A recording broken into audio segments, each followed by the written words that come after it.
ससुर में नहाया नहर है बहुरिया, घरवा से खेतवा बहुत बाते दुरिया।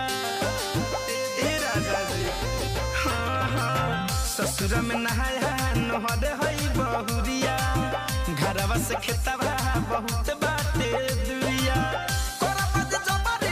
टूटी पाए जनिया बलामा हो ए सजना हो, हमसे न हो रो पनिया बलामा हो, हमसे न हो रो पनिया रो पनिया, हमसे न हो रो पनिया।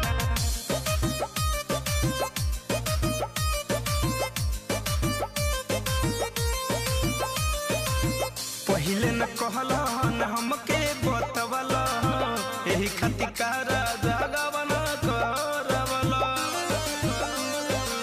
राजा जी हाँ, पहिले न कहल न हमके बतवल, यही खातिर कारा जगवन करवल। कहब त भोल लेके आई मीठा पनिया बलमा हो एह सजना हो, हमसे न हो रो पनिया बलमा हो, हमसे न हो रो पनिया।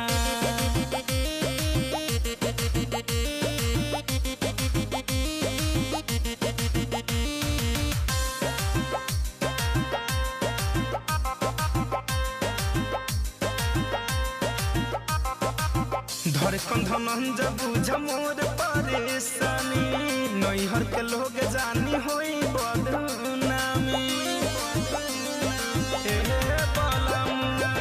दिन जितेंद्र जी तू बुझ परेशानी, नैहर के लोग जानी होई बदनामी। भले पिसवाली हो आम के चटनिया बलम हो ए सजना हो, हमसे न हो रो पनिया बलम हो, हमसे न हो रो पनिया। ससुर में नहाया नहर है बहुरिया, घरवा से खेतवा बहुत बाते दुरिया। टूटी पाए जनिया बलमा हो ए सजना हो, हमसे न हो रो पनिया बलमा।